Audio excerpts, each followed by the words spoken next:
bus. What's that, 5, 6 in a row now? I don't know, I counted 7 maybe. It'll never happen again. Oh, wait. Oh, look, there's Molly. Why? I haven't seen her in ages. Can you just pull over and we can say hello?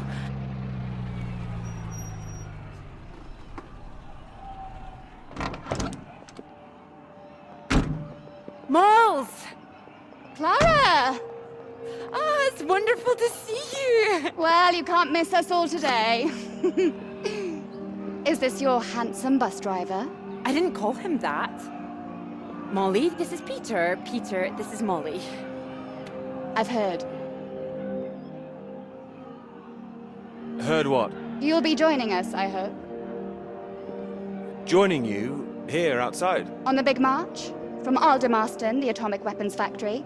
This time we're all going to start there, then march on London. Straight to Parliament. Tens of thousands of us. They'll have to listen to us this time. 4 days walk, isn't that right? Oh, that's a long walk. Worth it to save the world, don't you think? It's a waste of time, isn't it?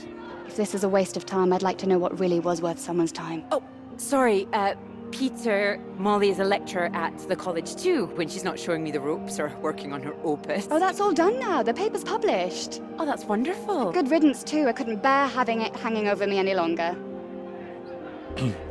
Congratulations. Well done. Thank you. I can focus on this for a while. Much more important. Do you think this will make a difference? It jolly well has to, don't you think? Considering what's at stake, we're all under threat. I would have thought as a man of science you'd know all about it. Clara mentioned you'd been studying radiation carried by the clouds. Seems Clara's told you all my secrets. Oh, I didn't know it was an official secret. No, it's not. It's fine. The radiation is what's terrifying. One hydrogen bomb could kill 1 million people in an instant. But then the radiation spreads and could kill millions more. Slowly this time. The British government is building more bombs when they should be doing the opposite. Disarming. Setting an example to the world. It must be more complicated than that. Wouldn't the Soviets think we were weak if we did that? We're not naive, you know. We want the three sides to stop entrenching themselves. All this posturing of theirs can only end one way. It's got to be unilateral nuclear disarmament. Otherwise, every day we are one step closer to the end. Well, I agree, although with any luck they'll thrash it out. And what if they don't? Right, I've got a lecture to give. Peter, would you mind if I had a lift for the last mile? Of course not. It was good to meet you, Peter. Pleasure's all mine. You're coming on the march, aren't you, Clara? I wouldn't miss it for anything. And you, Peter? Wouldn't miss it. And in the meantime, I'm sure Clara will take very good care of you. She will? That's enough, Molly Shanahan. We'll be off now. You go and get your bus, Clara. Ding, ding!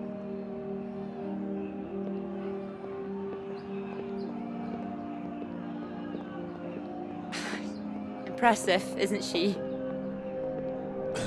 She's louder than everyone, I'll give her that.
know what I'm gonna say.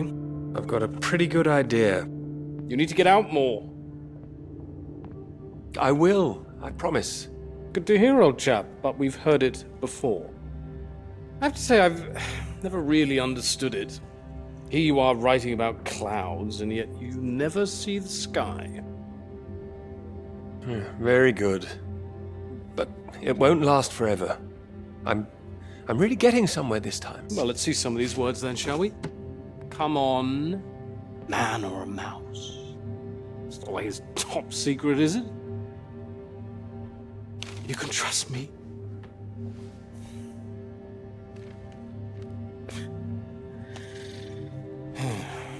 What do you think, Sam?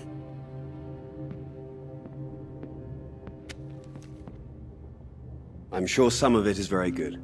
Here. It will be good. First rate. Don't worry, old chap.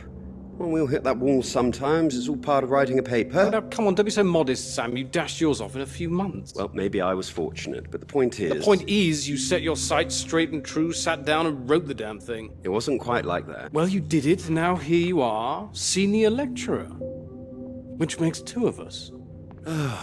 Did Joseph not mention he got a promotion too? It does tend to slip his mind for a few seconds occasionally. Well, you know what could be open to him if he gets this right and gets promotion? His own department. Eventually. Professorship. You can't reach those heights if you stay in this hovel for the rest of your life. Well, that's true, but I wouldn't My point quite was put it... that saying to Peter it's all part of the process is just kind words. But what we need to do is help our poor friend here be a man and write. Maybe it just needs a bit of a rewrite. No, you can't start again, Peter. I'm right, aren't I, Sam? I think he's right, Peter. I know it's tempting to want to forget everything and start again on a blank page, but then you're risking making the same mistakes all over again. No, sometimes it's better to see where you've gone wrong, that's all. That'd help you. Good things might come of it. Good things like a promotion, I might add. Like Joseph says, don't start again. All right, then. What do you suggest, Sam? I know what you need. Some peace, perhaps? It's been far too peaceful around here for a while. What you need is some inspiration. Those 3 new girls. You know the ones. Undergraduates. They'll be at the Fox and Hounds this evening, and so, my good man, shall we? 8 o'clock. See you there? No, I should work. You should come. But if you can't, that's 1 girl for Sam and 2 for me. We'll buy you a pint anyway. See you later, old chap. Good luck with it. We'll see you later. Don't be shy, Peter. Come along. Man or a mouse?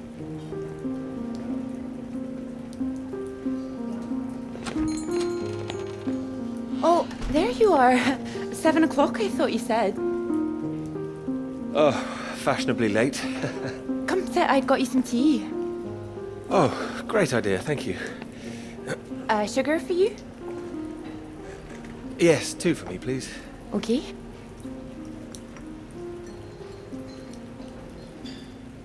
Oh my goodness, you're soaked. Where's your jacket? Oh, well, not on me, of course. Mind on other things. The paper again? Still all consuming? I can handle it. Oh, I don't blame you.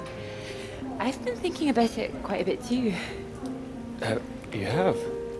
About my paper? Yes? To tell you the truth, I'm rather stuck.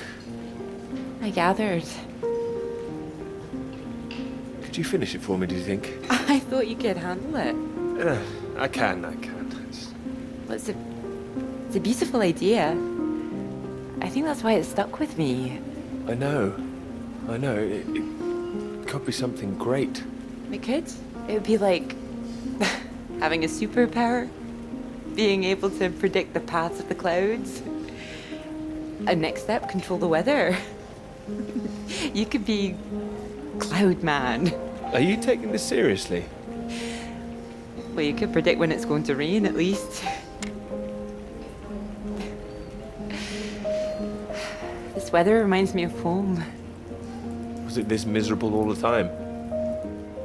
No. Although Edinburgh always looked better in the rain to me, so that's why I choose to remember it. That's where you grew up, isn't it? That's right. I had a wee cottage in the Highlands too. Our parents would take us up there once in a while. Us? Brothers and sisters? One brother, older. Are you alright? Yes, sorry. I didn't mean to pry. It's just, he was killed in a motorcycle accident near the cottage when he was 18. So sorry. It's not your fault. It's life. Or, well, the opposite. How old were you when it happened? 16. Still, I have a lot of happy memories about him. At the cottage, he always used to get up early, go out into the forest, bring back armloads of wood for the fire.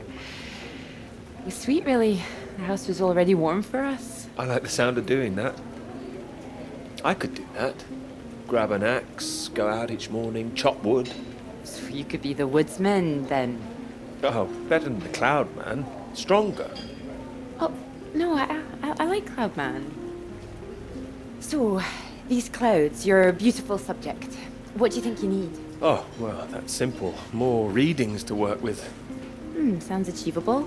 Well, in theory, yes, but they need to be first-hand, verifiable. All right. I take it all has to be taken somewhere where the readings aren't affected by other factors? You've got it. The thing is, it needs to be somewhere very remote, and I need to be there for a while, you see, to get enough readings. That makes sense. And I suppose the university budget doesn't exactly allow you to travel the world. Maybe... What? Well, that cottage I mentioned, it's in the middle of nowhere, a highest place for miles around. Now would be the time to go with summer coming up. All summer free? Well, I'd have to check with my father, but it's remote. It's just a little place in the woods with a log fire and not much else. But if that's what you're looking for... I am. That's just the kind of place I've been searching for. Promise me you're serious about this? Oh, I promise you that. Promise me that. Anyway, no more past tense. No more past tense, eh? Sorry, I didn't know how I felt about the cottage until I started talking about it. I shouldn't have You said absolutely anything. should have. It's a great idea. I'm full of them today. I think I'd be able to find somewhere else, you know. I must be able to. It's just... I don't know what my father would say about me bringing an unmarried man up there. Well, if you're worried about your father, we don't need to go. No, I'm not worried about him.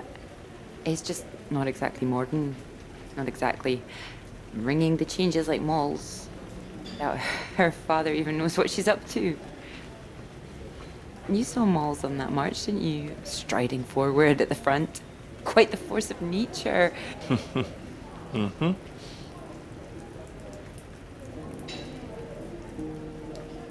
Do you think the bus would make it there? The bus, that would cost a fortune. Not that bus, silly. You know, your bus. Ding ding. Oh, the mighty steed, of course. Well, the roads are pretty rough. Would it cope with it? We can always try.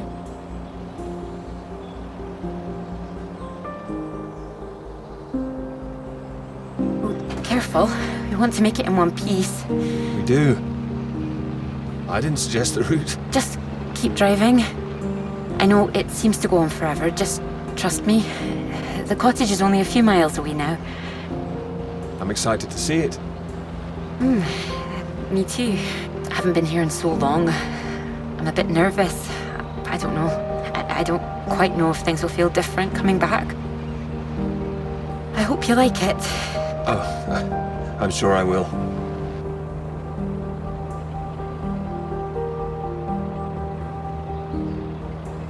And thank you for asking your father.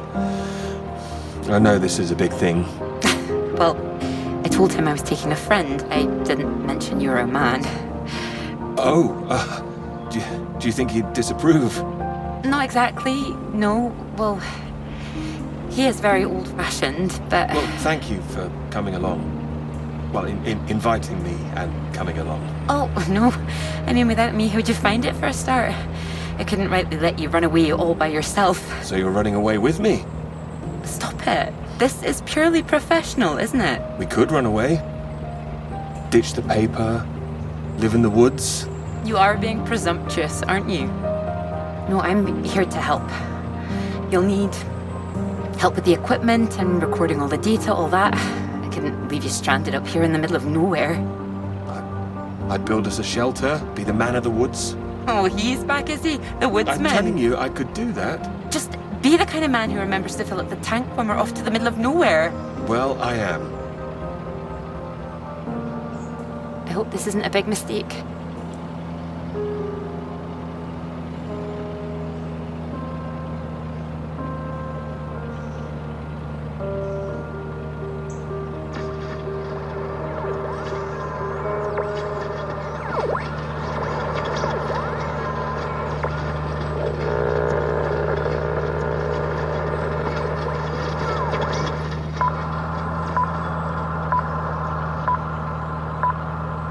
This is the BBC. Here is the news. The talks in Washington over the renewal of the Antarctic Treaty were in deadlock last night, with Soviet Russia threatening to walk out of discussions early. The new president, Lyndon B. Johnson, made an impassioned speech during which he criticized the Soviets' aggressive stance and reasserted the need for compromise. The president described the Russians as playing a lethal hand, and asserted that continuing to do so would risk leading the world into war.